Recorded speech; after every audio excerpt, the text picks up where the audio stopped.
But thank you very much for this introduction. And thank you very much indeed for inviting me. Thanks to Swissnex, thanks to IIHS for hosting this. I heard lots about IIHS and I always wanted to come here. And it's actually a good opportunity not just to come and visit, but also to share some of my experiences here, confront them with your views, and I hope that you also challenge me a little bit on some of the things that I'm going to say. I'm talking about small urban agglomerations today, and what I'm talking about is based on a 3-year project that's funded by the Swiss National Science Foundation. And you're about halfway through the project now. So it's work in progress, and we have not analyzed all the data. We have not finished our data collection yet. So what I'm going to present today is quite preliminary. So please bear with me, keep that in mind. That's why it's also quite good to have your feedback on some things too, because we're just in the process of planning the second phase of the field work. Can you hear me? Okay. All right, so what I'm presenting here is actually not just things that I did. I have to give credit for actually most of the things, so I'm just a puppet here. I have to give credit to my postdoctoral researcher, Anna Zimmer, who has done the work in Navsari in Gujarat, and also to my PhD student, Natasha Kornia, who has done work in West Bengal, in Lausanne and Midnapur. The objective of this presentation today is to first perhaps demonstrate that it is important to look not only at the large cities but also at small urban agglomerations. The second point that I want to make is here that when we look at the built and natural environment of these small cities, it's not just a matter of management, it's not just a matter of technical solutions, but it's often also a matter of governance with politics, with political constellations behind it. So we actually also need to understand that kind of setup for understanding what's taking place in cities. So all small cities, they have also their own political and cultural context that has to be taken into account. Now, what am I going to talk about? Here is the structure of the presentation. I'll give some introduction on the background and the rationale of this research project. You can read for yourself the 3 points I'm trying to make there. What's perhaps important there is that we try to understand changes, current changes or contemporary changes in the context of reform policies, including neoliberal reforms and decentralization policies. Then I will talk about methods and methodology. I will keep this relatively short because it can become quite boring. And I will actually not bore you with the theoretical framework, so you should be grateful. And then in a last part, I will talk about these preliminary findings, and I will concentrate that section on 2 issues. One is the issue of urban ponds or urban water bodies more generally, and the other issue, which is a big issue, I think, in pretty much every city in India, but not only in India, and that's the issue of solid waste management. And I will finish with perhaps rather concluding remarks than conclusions. I can actually use this. Good. So why should we focus on small urban agglomerations? First I should perhaps spend a couple of words on how we define small urban agglomerations or small cities in our research. That's not obvious. I mean, there's lots of different definitions of what that could be. And at one point, one has to be quite practical and say, okay, now that's what it is. So we had started with a definition that was much more qualitative. We sort of wanted to define small cities by their kind of smallness in thinking or having not great ambitions of becoming a world-class city. Yeah? So we wanted to look at cities that are not global cities, like Saskia Sassen says, but at other cities, ordinary cities that are small, that don't have these huge ambitions. The more we studied these cities or looked at these cities, we found out, that's not so true. Some of these cities, there's lots of pride in these cities, and there's often not that much small thinking of these cities. So we let go that kind of definition. That's a definition that was based on Bell and Jane's work on small cities book, I think, published in 2001. And he became much more pragmatic and had sort of a population size definition. What we look at is mostly cities that have the status of municipalities. So not municipal corporations, but municipalities. And well, you see that afterwards what the actual population sizes are of the studied cities. We also wanted to look at these municipalities not at the periphery of metros, because the situation there is very different. And we also don't want to follow a definition that follows the political administrative boundaries, but want to look at areas, at agglomerations, understood as contiguous areas of settlements. And the Indian census gives also some hints, uses also some of these more, let's say, geographical, morphological criteria to define cities. Okay, now why focus on small agglomerations? I can give you first a personal answer and an anecdote. I worked on India for a long time, and like most researchers on India, I focused on rural development issues. And we had a project that was about rural sustainable livelihoods, and I was traveling in India, and that was in 2006. And that, you know, I was in India already engaged at the time for more than 10 years. I knew that big cities had a lot of changes. And then I was traveling, and all of a sudden I realized that in this district headquarters, or in these market towns, around bus terminals and so on and so forth, there's a lot of stuff happening. And I was quite surprised to see that. I all of a sudden saw bling buildings, banks, not only ATM machines, shopping malls, and so on and so forth. For me, that was quite new. In the big cities, one was already getting used to this type of development. That was just more of the same. But for these small cities, I just felt that there is a qualitative change going on. Okay, when you submit the research proposal, you cannot really write about that. So you need also some bit more scientific justification why you want to study small agglomerations.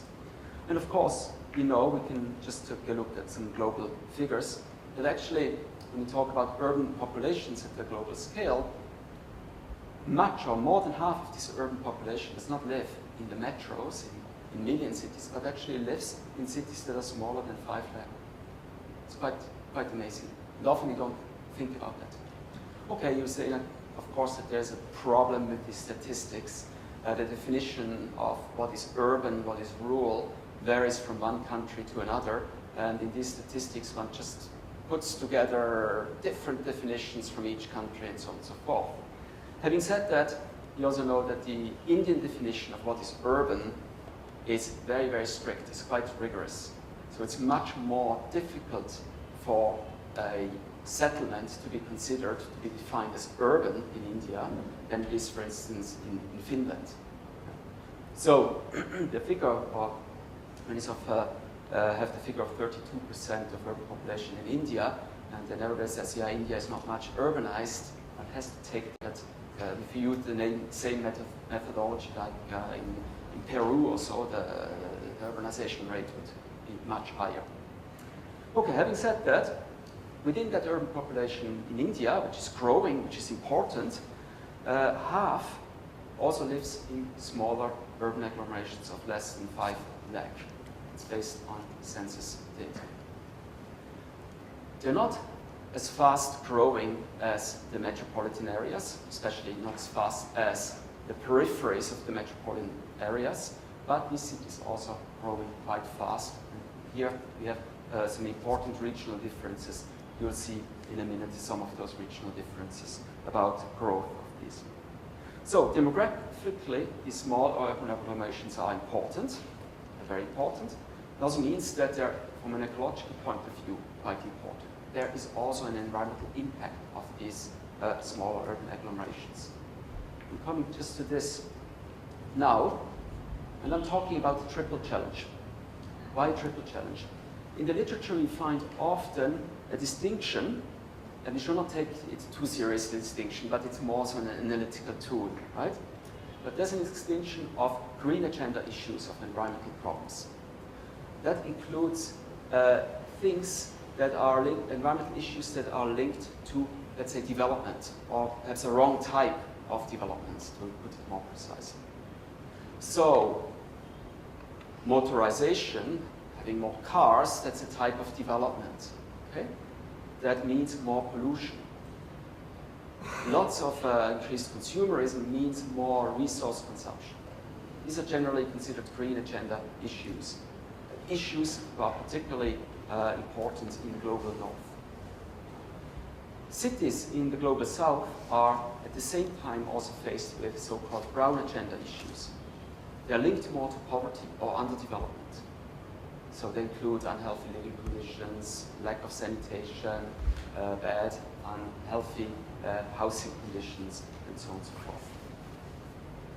Now, in small cities, both these small cities more and more face both of these agenda issues. So it's not only brown agenda issues, but it's also, there's also motorization going on, resource consumption going on, there's more waste produced also in the smaller cities. So they have both of these problems, and at the same time, they seem to have very limited financial capacities and also limited technical capacities.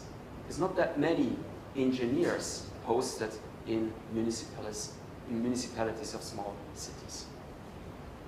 At the same time, they also tend to have rather limited political clout. The secretaries of state departments do not very often visit these cities. They're also more affected by the environment of the metros, of the capital. So these small agglomerations have actually limited political clout, which make things worse. So I can pose a question then, and first of all, just try a more descriptive question. Just try to find out what then are environmental issues in small cities. How do local people there define as an environmental issue of the city? What are the different environmental priorities of different social classes in given cities? And there, of course, we would expect to find some variation from one small city to another one. This is a descriptive question. Now to something that's perhaps a little bit more analytical, and that's related to the reform. That was really a rationale for that research, to look also at the changing context, at the changing political, administrative context of environmental governance in small cities. And that context started to emerge perhaps already before, but it became very clear that something is emerging since the mid-1990s. There's two aspects to it. One is the LPG, liberalization, privatization, globalization, as one calls it so nicely in India. Academics outside of India, more and more so Indians, refer in this matter rather to the term of neoliberalization. The other issue, I'll come to that in the next slide, is the political administrative decentralization. Now I should perhaps say a couple of words on the concept of governance, how we understand governance. For us, governance is understood as a network of governmental, market, and societal actors, organizations, and institutions that together create and implement public policy. Only the government is shaping public policy, but one looks at different actors, NGOs, associations, business groups, people who organize, CBOs, and so on and so forth. So it's much more pluralistic view of governing. Okay? And of course, urban governance then relates to the governing of cities, including their environment. Okay, coming back to LPG, or to the neoliberalization, India has experienced quite a few changes in the governance of urban areas since the mid-1990s. At the macro level, the very macro level, we find that there has been paid more attention since the 1990s to urban areas. the discourses in the 70s, particularly in the 80s, we had development discourses in India. It was mostly on rural poverty, on rural areas, rural agricultural infrastructure. And this has changed with the liberalization agenda. There's a focus on urban areas. In particular, a focus on the large cities. Large cities are seen as the engines of economic growth, the engines of the national economic growth. This is very much in line with World Bank thinking. And I'm not saying this is wrong. I think this is true. I think we cannot dismiss that. Growth is created in the cities. There's also been attention in India on special economic zones, and that's also part of a liberalization agenda. Reflected, the special or the increased attention to cities in India is reflected in the JNURM. Probably most of you know more about that scheme than I do. I highlight here only one component of the JNURM, and that's the UIDSSMT component that is focusing on infrastructure improvement of the small and medium towns. I'm not a statistician, and I'm not even very good at math, but nevertheless I did some little calculations. And what I found when I did these calculations is that under this small and medium town scheme, only about 11% were flowing to smaller cities of the JNURM budget. So 11% went to urban agglomerations where more than 50% of the urban population in India lived. So you clearly see that there's a bias in national policy, a bias towards the large cities. Also, together with particularly the JNURM scheme, was also the idea that cities, including small cities, municipalities, should bid for projects. So not just receive funding automatically from the central government, in this case, by the state government, of course, but they should have a project, they should have a plan. So they were asked to develop city development plans. These are not master plans, it's not planning in detail, these are vision documents. So these small cities were also asked to do that, otherwise, no money. So you see a neoliberal market logic behind it. I maybe only mention of the last point there, that in the sort of, let's say, the spatial planners at the national, at the macro level, small cities were also given a function. But this function was often not independent. They was not thinking, okay, these small cities could perhaps be even global cities having direct links to the global economy. I was not thinking of them in this ways, but rather as part of an urban system. In this case, in our size category, it's not even the secondary cities, but it would be the tertiary cities. So you see hierarchical thinkings, not understanding these cities as such, but only as part of an urban system. And in this way of thinking, one gave cities particular functions. Some cities are considered that they should be the sleeping communities for bigger cities nearby. Or they should be part of a development corridor. Come back to this in a minute when we talk about Navsari in Gujarat. There are also some reforms that took place at the local level. I go through these quite quickly. Of course, the idea that citizens should pay for urban services. Again, I'm not saying that this is necessarily wrong. It's just a new way of governing that was not present necessarily in the 1970s in urban India.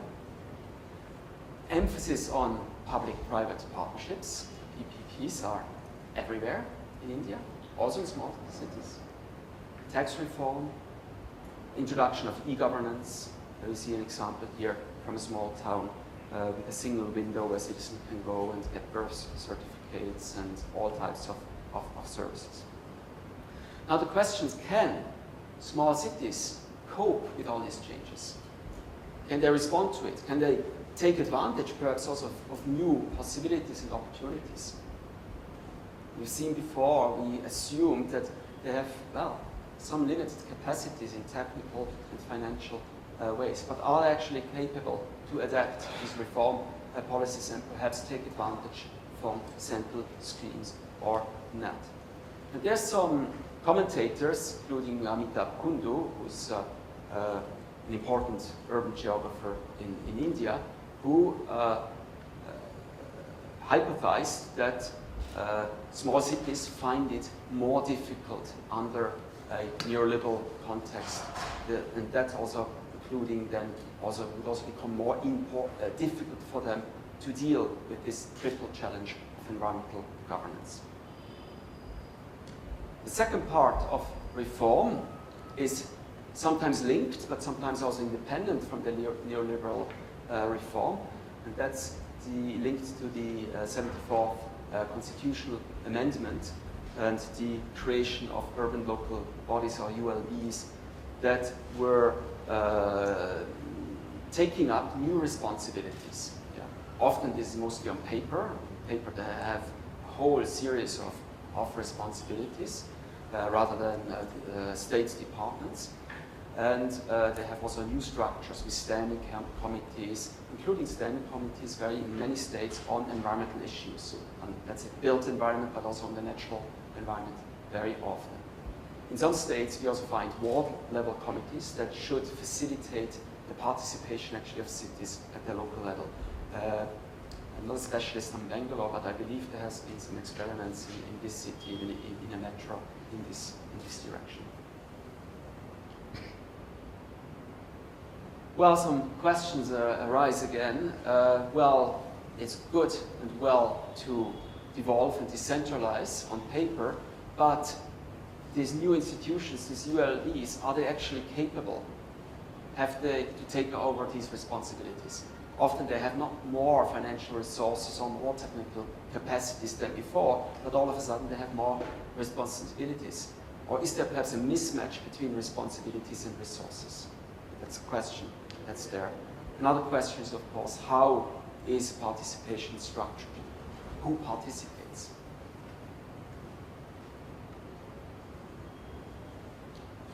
Good. We have some answers to these questions in the literature on large cities in India.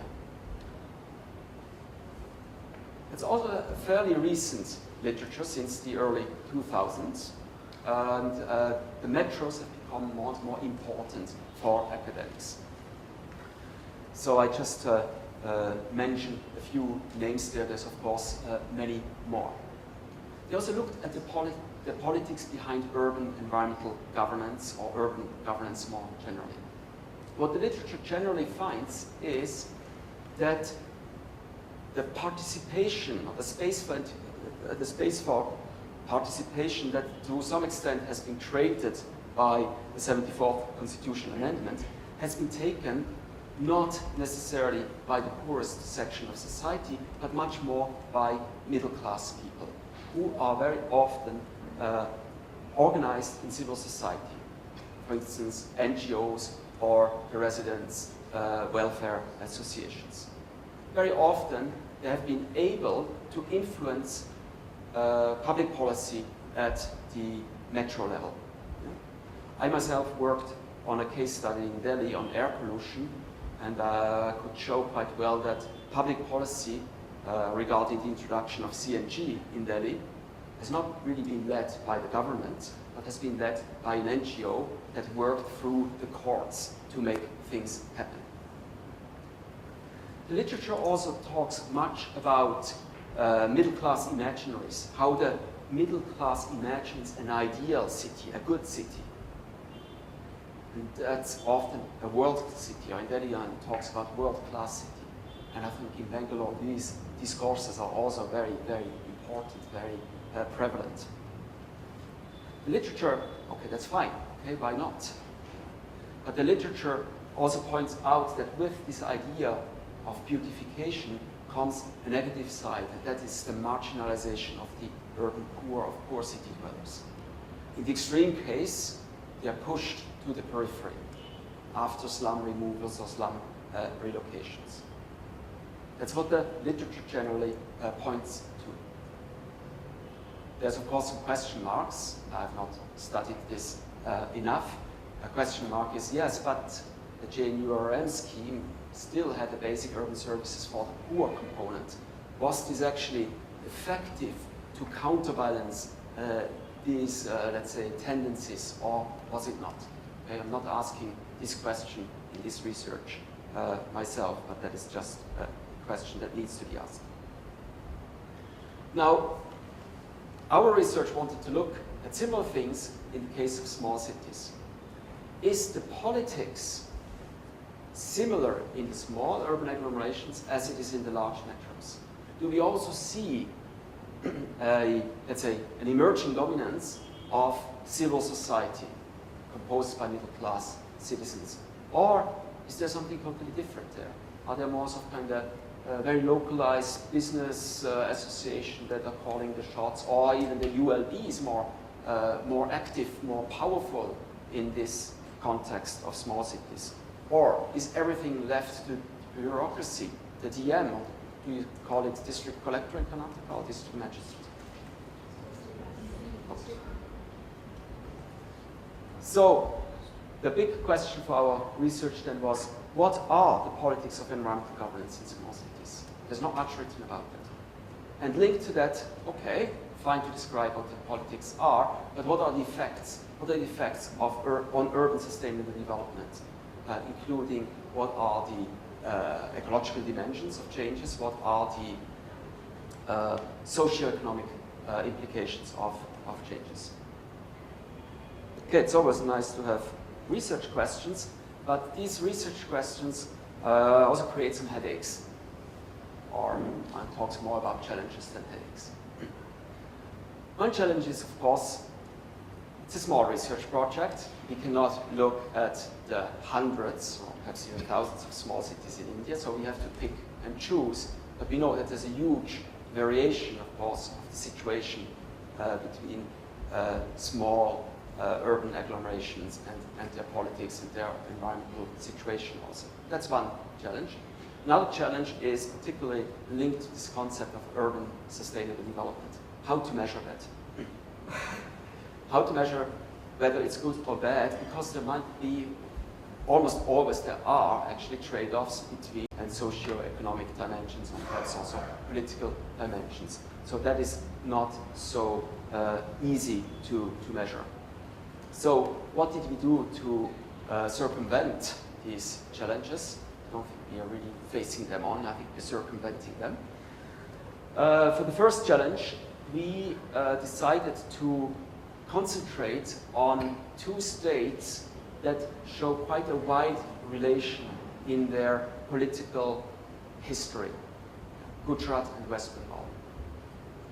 For the second challenge, we decided that, okay, we do not want to assess urban sustainable development in general. We don't want to come up with yet a new indicator of that, and as a small team, we will not be able to measure it anyways. But what we rather want to see, more in a qualitative way, how did particular environmental initiatives or policies affect groups of this particular city. Yeah. So just link it directly to one or two policies and so on and so forth. And of course, we also have to try and avoid the idea that we say, okay, we have environmental governance here, and we have urban sustainable development here. There's no direct effects. Of course, environmental governance is not the only explanatory factor. It's not the only independent variable for urban sustainable development. There's economics. There's economic development going on with or without environmental governance. There's also topographical, geographical factors.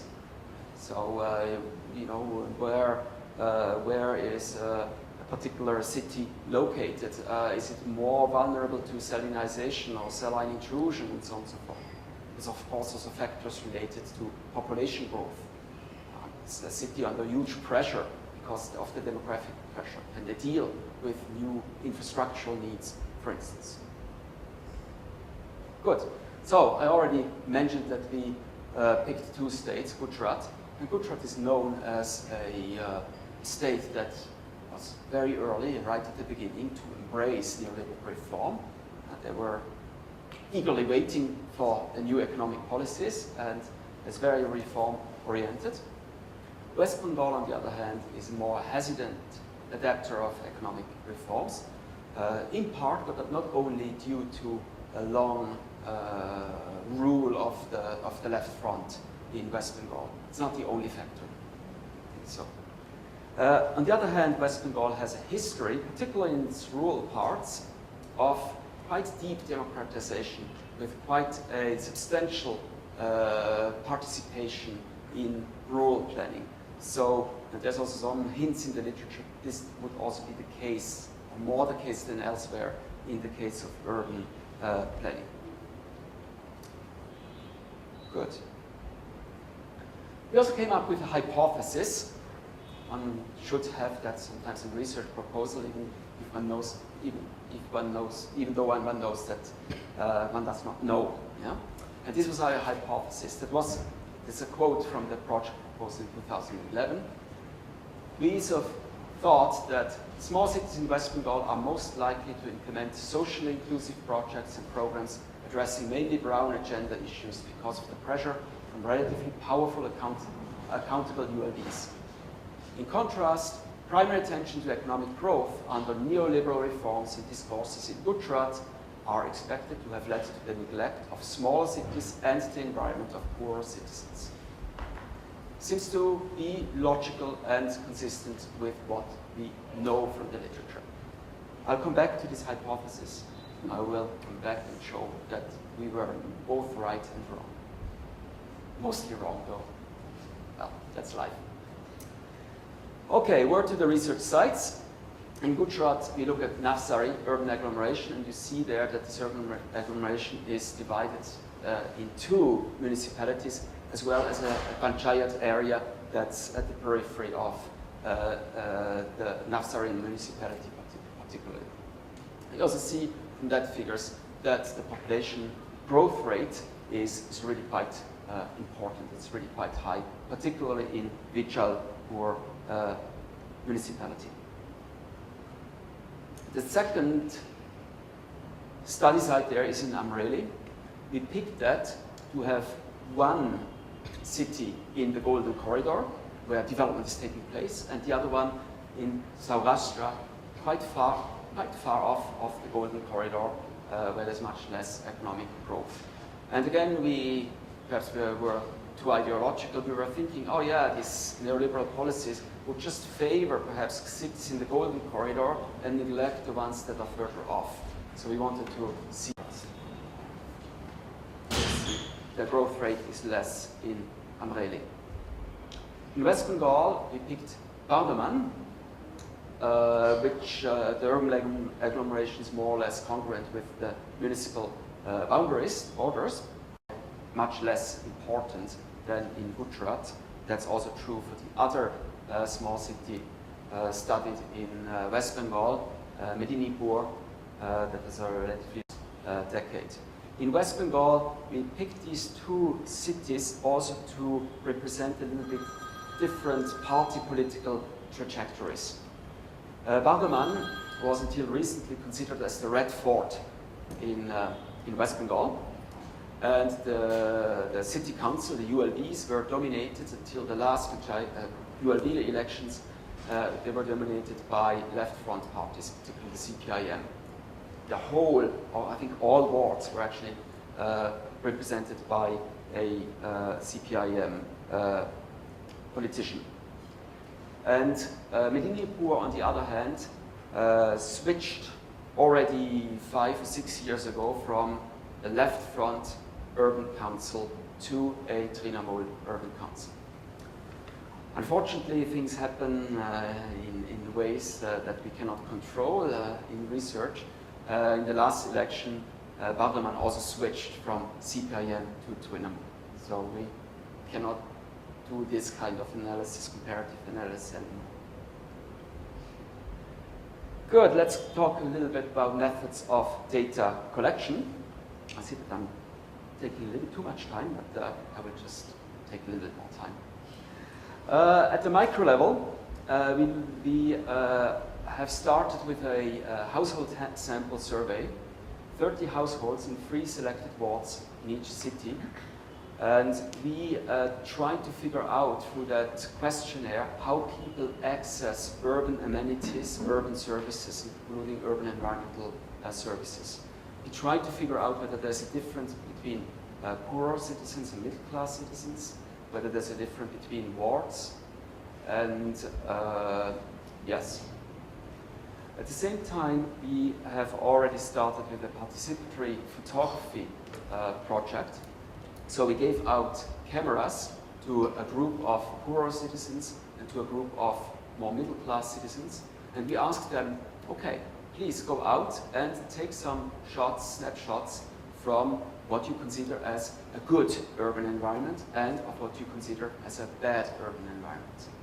Then afterwards, we have talked with these people over on their pictures, asked them why they did this and this and this. And in the literature, we find often the assumption that the poor and the middle classes see the city in different eyes. And based on that participatory photography, we have not analyzed it fully yet, yeah? But we sense in a way that this is not true, that they have quite similar ideas of what is a nice city. Yeah, so that the poor also sort of took pictures of beautiful parks. So we were kind of a bit disappointed in that. At the meso level, or the level of the municipality, we have started to just get an overview, map different environmental initiatives and also different environmental issues related to particular projects, but also to regular functions of the municipalities. And then we sort of decided to look at one or two issues very much in detail in each city. And we did not necessarily look at always at the same issue in all of the city, but we just wanted to pick an issue that is representative of the kind of governance and politics of that city. And there we used an in-depth interviews. We have not quite finished that part yet. And the last bit we have not even started with, this is working at the macro level, particularly the state and international levels. And what we try to here is to figure out where or how money is flowing. Yeah?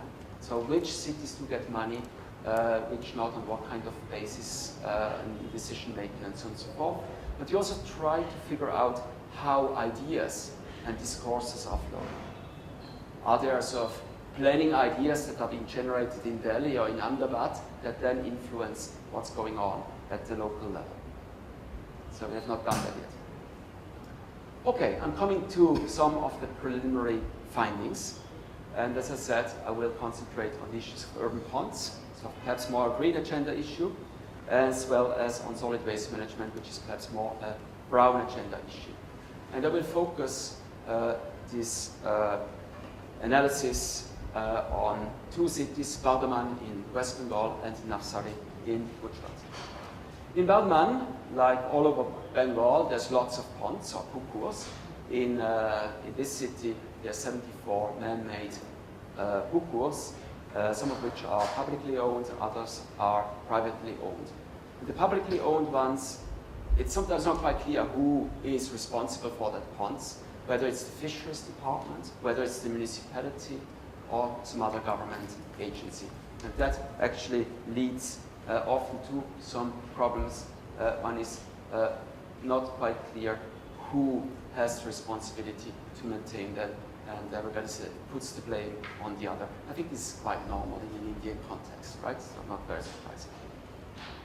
So these ponds are widely accessible to all sorts of people. There's no really restrictions. Also, the privately owned ponds are, by and large, accessible. Not for all activities. Of course, when there's a pond with a fishing license attached to it, not everybody can go there fishing. Okay?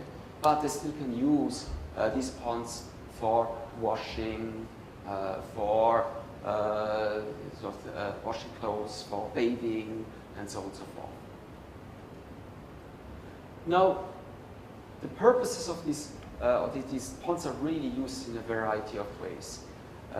There's livelihood uses, but one use that I find is also quite important. It's also kind of social place where people come together. So I think it's quite important for community building, particularly in densely populated areas. So the pond area brings people together to chat and so on and so forth. Most of these ponds are actually badly managed, and I already sort of talked about the unclear responsibility. What is quite striking, when there's a fishing license, that the person or the group that is the licensee, they make sure that the pond is also maintained properly, because if you have a polluted pond, you don't have any fish, and you don't want to have you don't want to pay for a license and then not get any fish. What's quite interesting is that despite these restrictions of fishing, there are some ponds that are fished illegally. And the discourse around this kind of illegal activity is quite eye-opening about the politics of environmental governance in this West Bengal town.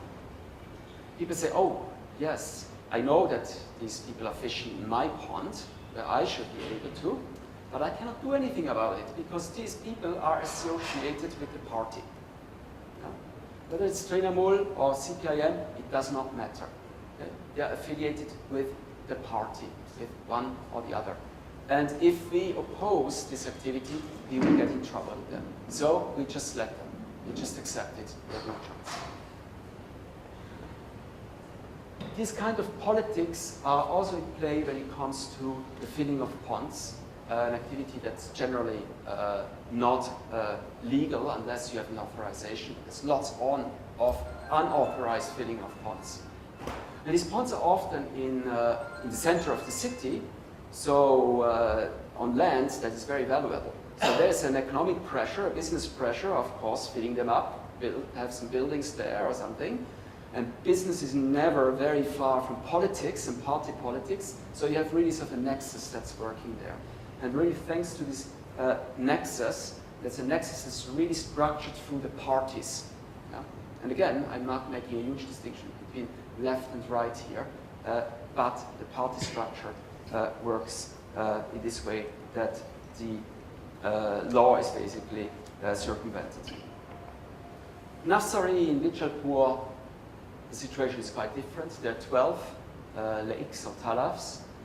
There's also some filling has gone on over time. Some of them are privately owned, others are publicly owned. I'm talking mostly now about the publicly owned or some publicly owned ponds. On 2 of these ponds, there are important restoration projects with the goal to keep water that comes in from canals to Navsari and keep them in these ponds. So that these ponds actually become water reservoirs or reservoirs for drinking water. The idea totally changes when you want to use it as a reservoir, because you want to keep the water in the ponds. You don't want to lose drinking water. Yeah? So what you need to do, you have to put in liners. From an ecological point of view, this is perhaps not that good, because there's no anymore when you do that, right? That's not the only thing that happened there. What happened also is at the border, I wanted to keep things clean. You don't want to have garbage in your drinking water supply. And unfortunately, there were slums around this particular central pond. And these slums were removed. They were relocated elsewhere. The compensation was a little bit shady. All that process was a bit shady. And what one did is one planted nice trees around the border of the lake, and also put up, in many cases, fences.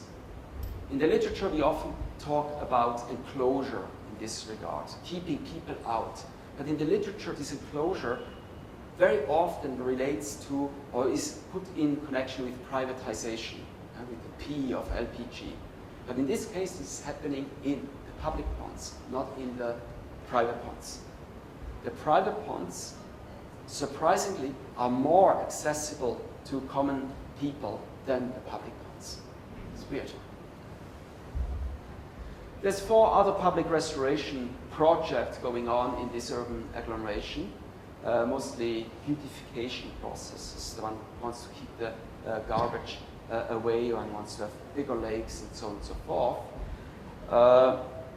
These beautification processes have been unsuccessful by and large because people still throw garbage in the pond.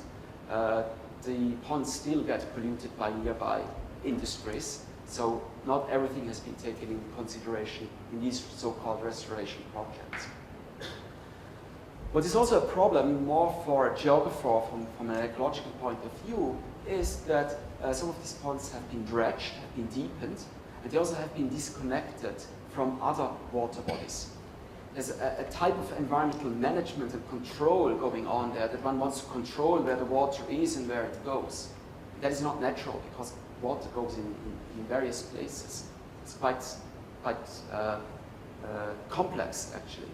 But this complexity of the natural system is actually quite good because it helps us mitigate against floods. We have flood retention areas, yeah, because water is going using its natural channels and so on and so forth. This system has been disturbed. There has been a denaturalization of the lakes in Lausanne.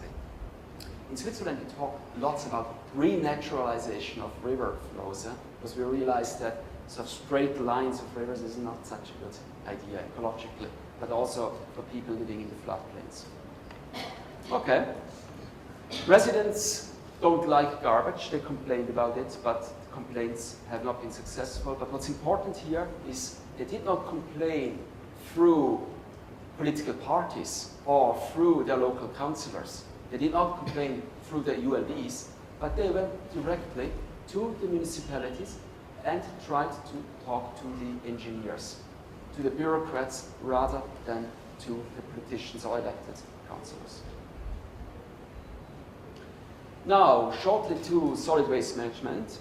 I stay in Navsari, because we already talked about the garbage in the ponds. Solid waste management is a problem for, I'm not sure, but if I'm wrong if I say that, but I think it's for all small cities in India. When we talk about environmental issues to local officials, they always mention solid waste management as a huge problem. In part, this is because they have to spend much of their municipal budget on that line, for sweepers, for the collection, and then also for the landfills. So I'm talking here particularly about the landfill sites and the difficulty to find landfill sites. And this was particularly difficult for the smaller Vichalpur municipality, because the adjacent panchayats, they kicked them out. They said, oh, no, not here. You put your garbage into your own city boundaries, which they eventually did. They put it here in the pond. Ecologically, a nightmare. Absolutely the most stupid thing that you basically can do.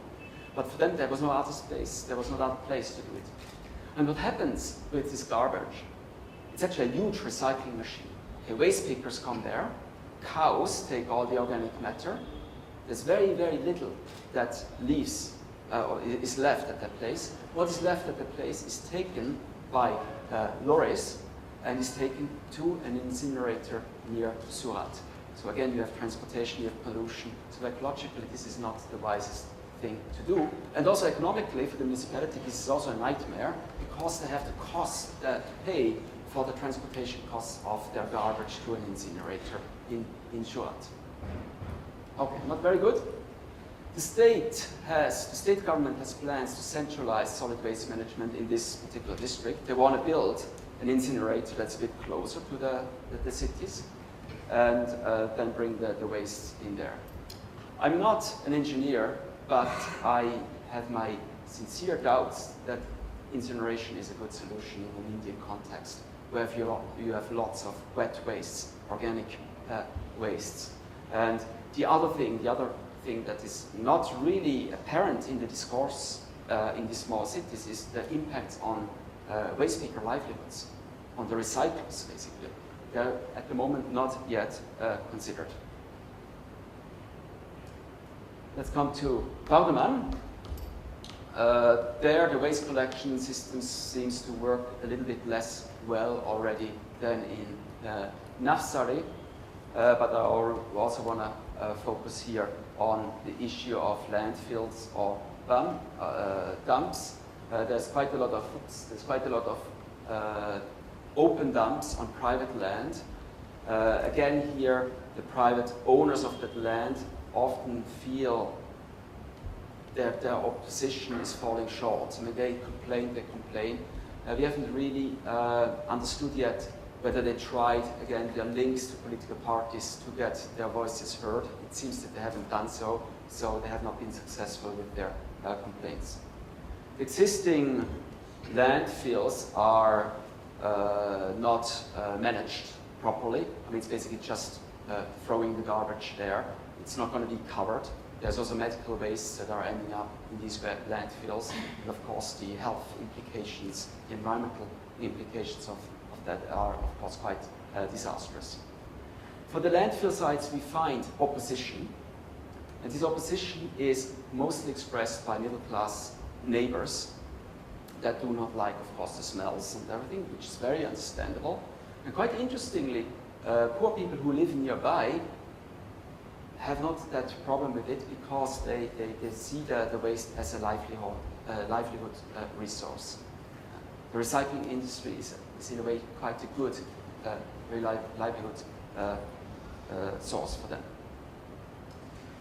In Bardeman there is a municipal plan, but we have not done sufficiently yet, is also to see how these different interests at the landfill sites is mediated by politics. We have to work a little bit more on that.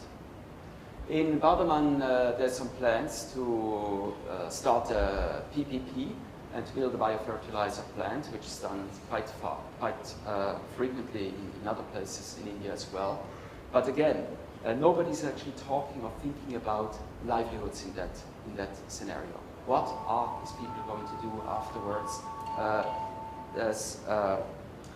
Waste is not seen as a resource, as it's seen by many. Okay, I'll come to the conclusions and the review of the initial hypothesis. I just let you read the hypothesis once again to remind you, and I will give then some feedback on what we have found in way of a summary.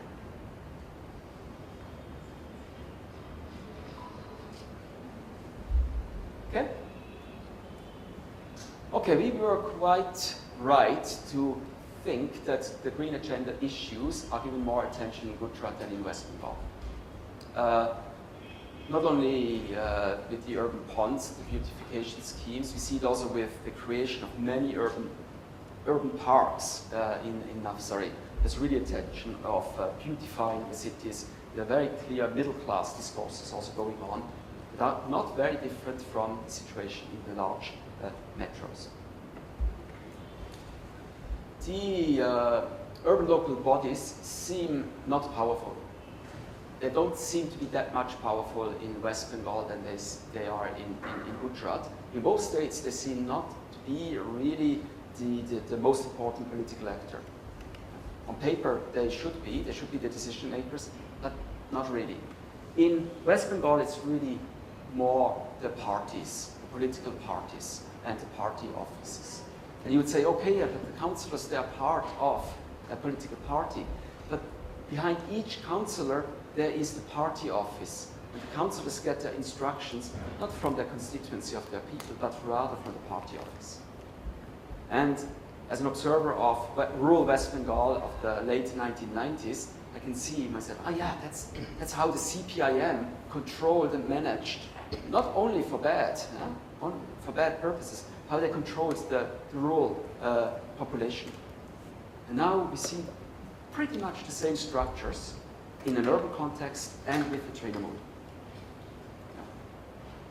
In Gujarat, it's not the ULDs either. There, it seems to be more the bureaucrats, particularly the engineers, that have an important role. And we don't quite know yet what the role of the state government is there. It's to be seen. I think we're also wrong on this one. Small cities appear more neglected in West Bengal than in Gujarat. We thought it was the other way around. This just might be the case because West Bengal has a weaker economic basis than Gujarat. There's not that much money left to invest in infrastructure of small cities. And in Gujarat, actually, there's lots of investments, there's lots of money flowing from the state government. There's not a prime minister, a chief ministerial initiative for small cities to create infrastructure, sanitation schemes, and so on and so forth. There's quite a lot of investment going in that, and we were totally wrong. And it's not different between cities in the Golden Corridor and cities outside of the Golden Corridor. So, we were wrong. Here we probably more right with the hypothesis. The environmental priorities of the urban poor are more neglected in Gujarat than in West Bengal. And that can be seen perhaps most strikingly with the issue of slum removals. They are very frequent in Gujarat cities. They have to make way for beautification schemes. And that is much less the case in West Bengal. I mean, there are also some relocation schemes, but sometimes there's a handful of households that have to make way for a road widening or things like this. It's really not at the same level as in Gujarat. Good. So the aim here is not to say that one or the other is more sustainable or is better. I think this is a very difficult question, and I leave the policymakers to answer such a question. Just quick thoughts on where we have to go from here. Of course, we still have to analyze the household survey, because with the household survey, we hope to get also some quantitative data. I only presented some qualitative data. I'm a believer in mixed methods, so quantitative data is very important, but it would be kind of nice to be able to quantify the networks, the political networks, the networks different walks of society are interacting with the municipalities. I think that's an important job that we still have to do. And that gives us also some hints on the structures of this everyday governance, how bureaucrats act on an everyday basis with their population. Then I also said that we need to do some additional work at the state and national levels just to better understand where the schemes, where the ideas, and where the money is coming out from, and where it is distributed. And one question that interests me is, particularly in terms of the ideas, to wonder whether the ideas are only created in the capitals and then flow down, percolate, like give it a trickle down to the small cities, or whether there is also another process going on, that the national level or the state level is learning, trying to learn from different experiments that are taking on in the smaller urban agglomerations. And I actually strongly believe that one could learn things from the smaller urban agglomerations. In the solid waste management part, for instance, we see in West Bengal there's lots of diversity, different models that are being tested throughout West Bengal. There's no strong centralized hand of the state government of West Bengal that says, okay, now you have to do incinerators and so on and so forth. They let, it's perhaps benign neglect, I don't know, yeah? But they let really that municipalities experiment or deal with the issue.